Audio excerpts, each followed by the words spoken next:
السلام عليكم ورحمة الله وبركاته.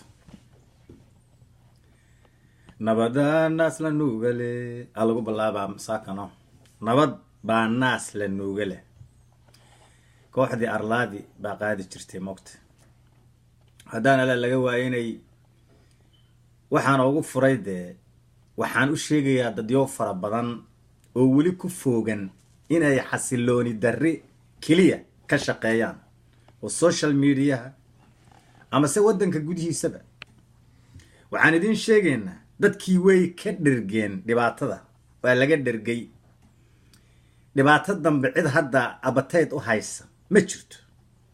dadku dawladnimo ayay u soo jeedsadeen inay hirgeliyaan waa inaad mawjada shacabka raac mawjada shacabku dhankay u socoto inaad raacdaan way beryahan dambe saad ula socotiinba mucaaradnimo isa soo taraysa oo dawladda federaalka lagu hayo oo reer muqdisho ay ku hayaan baa jira arinta ayada ah haddaan faahfaahin yar ka bixiyo horta waxa weeye mucaaradnimadu farmaajo naceeb ma jirta meesha wax farmaajo naceeb la yidhaah oo mucaaradnimadaasi ay ka imaanaysa malaha mucaaradnimadu waxa weeye kursiga ra'iisul wasaaraha ayaa la isku haystaa wax kale ma aha waxaan idin kula talinayaa qolada ku foogan in ay ra'iisul wasaaraha carqaladeeyaan shaqadiisa afarta sano ninka uu dhameysanayaa ku daalina yaan lagu daalin farmaajana ma bedeli karo maxaa yeelay farmaajo wuxuu ku shaqeeyaa codka bulshada ayuu ku shaqeeyaa wuxuu ku shaqeeyaa rabitaanka bulshadu iyayna vote balahaanina haddana vote bay leeyihiin waxay xoogi karaan oo ay ku qasbi karaan kuwa vote-ka oo bixinayo oo haddana codka iska leh bay ku qasbi karaan si sandulle ah in macnaha rabitaanka bulshada la raaco run baan idiin sheegaynaa marka ra'iisul wasaaraha sinaba laguma bedeli doono ciddii wax noocaas ka raadinaysa oo u maleynaysa waxaas inay dhici karto never in history ra'iisul wasaaraha lama bedeli karo run baan idiin sheegayaa codkaasi waa codka bulshada way bulshada waxa wakiil inooga ah reer xamar dadka xamar degan baa bulshada kale oo 18 gobol deganba waxa wakiil ka ah dadka xamar degan baa wakiil ka ah hadii dhaqdhaqaaq ay sameeyaan baarlamaanka iyo golaha wasiiradu in hadana laga waayo ra'iisul wasaaraha shaqadiisa la carqaladeeyo hadii la doono adinka wakiil inooga ah annaguna meeshaan joognaba waan ka istaageynaa xooggayaga iyo awoodayada iyo codkayaga ayuu ra'iisul wasaaruhu ku shaqeynayaa afartiisa sanana uu dhameysanayaa waa qasab dawladana yaanan la carqaladeen shaqadeeda shaqo fiican bay hadda hayaan shaqada ay hayaan yaanan la carqaladeen mucaaradnimadiinu ha noqoto mucaaradnimo wax lagu dhisahayo ha noqoto laakiin mucaaradnimo lagu duminahayo ma noqonayso waan ogahay dad baa macnaha isla haysiiyay ama se iska dhaadhiciyay kursigaas ra'iisul wasaaruhu inay ayagu ay leeyihiin dad baa iska dhaadhiciyay ama inay ayagu xaq u lahaayeen maanta haddaan laga waanay doorkani dad baa waxay iska dhaadhiciyeen doorka yagay ahayd ninkaani wuxuu ku jiraa qabaa'ilada hawiye kuwa ugu tunka waaweyn buu ka mid yahay xaq bayna u leeyihiin inay kursiga hawiye haddana laga waa inay wakiil ka noqdaan marka waqtigiina sugta ilaa dawladdan cid kale oo mucaarad ku ama jirtee daaroodna mucaarad kuma aha haddana dirna mucaarad kuma aha digil iyo mirifna mucaarad kuma aha jareer weynana mucaarad kuma aha adarisna mucaarad kuma aha waxa mucaarad ku ah waa hawiyana kursi hawiye wey ninkana wuu mudan yahay haddana laga waayinay inuu afartiisa sano dhamaysto wixii kale ha dhowto ciddii ay ku wareegaysa ayaday u taalla laakiin hadda waxaan idiin sheegayaa kursigaas ra'iisul wasaaruhu ma isbedeli karo gebiba afartiisa sano uu dhamaysanayaa cod dheer baan ku dhahayaa waana sidaas weeye run baan idiin sheegayaa taa halkaas baan ku nusahayaa waxaan rabaa inaan haddana laga waayinay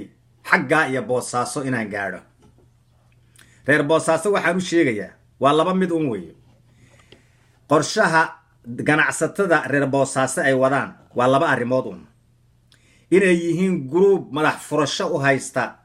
dekadaas boosaaso inay madax furasho u haystaan raba oo inayna shaqeynin oo ayna la tartamin dekada Boosaaso inayna la tartamin dekadaha geeska Afrika inayna la tartamin raba oo doomanka yaryar oo kontrabandistayaasha inay haddana laga waayo inay meesha ku haystaan hadday rabaan mid waa taas midda kalena ama dad baa soo dirayo waa dad Puntland cadow ku ahoo inay Puntland dul saaraato dekadaha geeska Afrika inay dul saaraato oo deriska nala ama Muqdisho ha noqoto ama haddaan laga waayo inay Berbera ha noqoto ama Kismaayo ha noqoto dekadaha lagu tartamaya dhismahooda inaanu ka dib dhacno oo aanu dulsaar dad u noqono dad raba waa cadow wey marka labada arrimood meel un bay ka socotaa marka labada arrimood hadday mid tahay dadka horta mid baa jirtay qofkii heshiis raba oo wax tirsanaya oo wax unay tabaya waa lala heshiinaya waa in lala hadlo oo wixii ay noqoto wax suurtagal ah oo macnaha laga tanaasuli kara inay haato way wax suurtagal ah laakiin dekada dhismaheeda absolutely wax laga tanaasuli kara ma aha sideedabana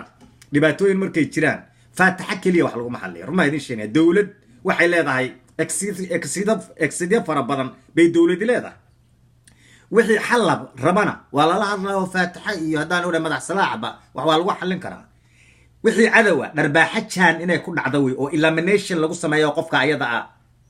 bulshada horteeda laga leexiyo way oo horumarka hortiisa laga leexiyo way run baan idin sheegaynaa dawladdu si yar bay u habacsantahay arrin kasta faataxa mar laguma xallin karo wixii xal rabaa la xalliyaa oo wanaag loogu xalliyaa waxaan xal rabin dharbaaxa jaan bay u baahan yihiin dharbaaxa jaan iyo sida libaax wax u kala jabiyo in loo jabiyo way qofkii tureenaya horumarka ummadda uusan dib dambe uusan ummadda haddaan laga wayn oo ku soo noqon oo taariikhdiisu ay ka baxdo way meesha qofkii cadow ah waa in taariikhdiisu ay ka leexato bulshada horteeda run baan idin sheegaynaa dawladdu markay tallaabo qaadayso tallaabooyin serious ah bay qaadaa oo qofkaas iyada elimination in lagu sameeyo way haddii uu turaan noqday haddii kale oo qofku qof xal raba uu yahay oo horumarka ummadda raalli ka ah hadduu yahay waa la xallin karaa dhibkiisa dekada Boosaaso cidna uma xirnaan karto way dhismaysaa international bayna noqonaysaa ciddii ka soo horjeedana waa cadowgaana tallaabo sharci ah baa laga qaadayaa wixii xal ahoo kale waa la xallinayaa taasi qayla kama taagna waxaan idin sheegayaa canshuur la'aan muddo badan baad wax aad doontiin oo sadaqa aad ka bixinaysaan meesha inaad adinku rabtiin oo iska basiida baad bixin jirteen canshuur maanta canshuur sharci ah waliba canshuuraha geeska Afrika tan ugu qiimaha hooseysa baa la idinku canshuurayaa maanta dekadaas dhismaheedan uu ku soconayaa aqbala oo yeela haddaad yeeli waydaan taariikhda ganacsiga dad baa ka dhex bixi doona la socda anuu ma idin sheegay dad baa taariikhda ganacsiga ka dhex bixi doona oo taariikhdooda halkaa ku ekaan doonta oo runa barya ma aha waa cadow qofka cadow oo horumarka ummadda ka soo horjeeda waa in taariikhdiisu halkaa ku ekaato way dib damba aan hadale ummadda uusan turaan ku noqonin torale si sharci ah baa elimination loogu sameeyaa awoodda dawliga ah waa inay shaqayso faataxa kaliya wax lagu xalliyo garantii way waxaan idin sheegaya run ma idin sheegaya ilaahay bay tiisa tahay waxa kale oon u leexanayaa xaggaa iyo khaatumo state Puntland waxaan u sheegayaa marka hore waan ka codsanayaa laakiinse codsigaygaas waa codsi haddaan laga waayay ka weyn codsi waan u sheegayaa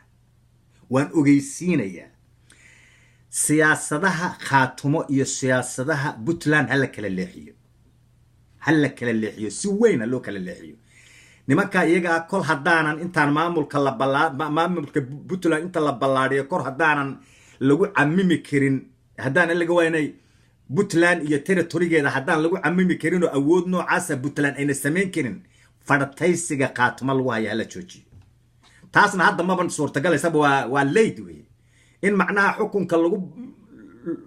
lagu baahiyo territoryga Puntland ay leedahay waa leyd hadda ma jirto wax hadda shaqeynaya ma aha waxaas mar hore ayaa la gabay waa laga soo gudbay maanta reer khaatimo way tashteen jabhad baa bilaabatay maamul cusubna wuu bilowday way wada shaqeynayaan bulshadooda say ku mideynayaan ayagay u taallaa ama wada hadallaha ku mideeyaan ama dharbaaxajaan hala dhacaan oo ha ku mideeyaan waa wax ayaga u yaalla nimankaa ilaa ay isku laga duwanayaan siyaasadda bullshit-ka ah oo farataysiga ah oo waxbana aan dadka u tareenin oo magacuun in dadka lagu sheegto un la rabo magac keliya un inay puntland ooga mid noqdaan la rabo waxaas ayada ah dux ma lahan ha la joojiyo gebiba waxaas ayada ah laga joojiyo waa la ceebaysan yahay puntland way ceebaysan tahay waxay ku ceebaysan tahay khaatumo ayay ku ceebaysan tahay shucuubta reer khaatumo dhibka haysta puntland baa ku ceebaysan ceeb baa dusha naga saaran wax la aqbali karana ma aha sidaa darteed waxa keliya oo maanta la samayn kara wax kale ma aha waa in siyaasadda puntland ay ka madax bannaanaato khaatumo wey maamulka khaatumo oo cusub waa inaanan haba yaraatee ee puntland aynan haba yaraatee wax luga ku yeelanin wey wasiirada iyo baarlamaanka reer sool iyo haddaan laga waayinay buuhoodla ah oo puntland ka tirsan puntland waxaad tihiin muwaadiniin reer puntland baad territoriga puntland baad ka shaqayn kartaa torale territory khaatumo ma ka shaqayn kartiin mana xukuntiin mas-uulla kama tihiin dadka dhibaatada ka joojiya haddaanna dadka waxba u tari karin dhibaatada ka joojiya at least waxa keliya ood khaatumo territorigeeda ku gali kartaan ama aad wax ku taaran kartaan waxa weeye gargaar aanan ku xirnaan siyaasad gargaar aan siyaasad ku xirnaan ummaddiina waad gaadhsiin kartiin markaad fasax tahayna waad tagi kartaa adigoo shacab ah ayaad tagi kartaa markaad tagaysa weliba ogolaansho inaad ka hesho weye maamulkaas cusub iyo jabhaddaas wada shaqeyntooda ayagaa wada shaqeynaysa u wada shaqeynaysa oo kala shaqeyn ayaga u taalla waa wax shaqo ayaga u taalla wey laakiinse puntland waa in ay farataysiga siyaasadeed oo ay ku hayaan khaatumo stop quickly inaad joojisin wey run baan idiin sheegayaa waxay maraysaa xilligii runta laisu sheegay fikradda aan ka hadlayo waa puntland 80% bulshada reer puntland oo dhan baa igu raacsan arrintaas markii laga reebo maamul kasta oo meesha soo istaaga magacuun inuu ku haysto meesha ma magac baa wax lagu haysan karaa haddii aad meesha aad rabto inay haddaan laga waayinay puntland noqoto waa inaad ku camimto maamulka oo haddaan laga waayinay dowladii waxay samayn jirto oo dhan meesha laga helo way haddaadan samayn karin magaca qaleelkaa ka joojiya dadka wax noocaas la yidhaha wax cuntamaya maaha waqti ha la siiya nimankaa cusub waqti ha la siiyo haddiise aad wax u sameynaysaan wixii ay isku raacaan taageera oo haddaan laga waayinay inaad xad leedihiinna taas ayada ah eg inaad xad leedihiin oo maamulkaa meesha ka soo baxay xad baanu leenahay samana garan waana taageeraynaa oo dadka taageera kuwa ugu horeeya puntland inay noqdaan wey taa haddaadnaan samayn karin dhibaatada ka daaya marka intaa haddaadnaan samayn karin oodnaan taageeri karin oo markaad taageeraysaan waxay ayagu sheegteen ku taageere ma garanaysaa meeshu waa puntland ka joojiya bullshit wey waxaas wax shaqeynay maa dux ma leh wax duxle maaha puntland intaasaan ka codsanaya waana u sheegayaa dadka ugu tirada bulshada reer puntland arrintaa ayada ay ugu raacsantay run baa idiin sheegaynaa nimankaa ayaga ilaa ayagu ay isku laga duwanayaan oo ayagu ay wax magacaabanayaan waxay magacawdaan ayagu say isugu raacayaan ayagay u taallaa puntland faraha ha kala baxdo khaatumo territory sool iyo meesha la yidhaahdo haddaan laga waayinay buuhoodle puntland faraha kala baxdo jabhadda iyo maamulkaa cusub ha laysu dhaafo ayagu dadkooda say ku mideynayaan ayagay u taallaa taas ayada ah fariintaana waa fariin culus inaad qaadataan wey oo run ah dadka in dhibaato la dhex dhigo oo haddaan markasta haddaanan dadkii waxbaba loo tari karin oo haddaan laga weynay aan dadkii si caama aan meesha loogu fidin karin maamulka puntland waa in laga joojiya dhibka marka dhibka iyo sheegashada in laga joojiya wey torale puntland sideedaba puntland iskuma cabursanaan kartaba 9 gobol iskuma cabursanaan karaan sumaynaan garan kaba dhig be 5 gobol oo sida sharciga oo 18 gobol markii la yiraahdo 5 gobol ma garanaysaa iskuma cabursanaan karaan waa in haddaan laga waayinay sool يبو هودل إن أي جوان أو إن أي نقدان وي خاتم استيد أي نقدان بقول شيء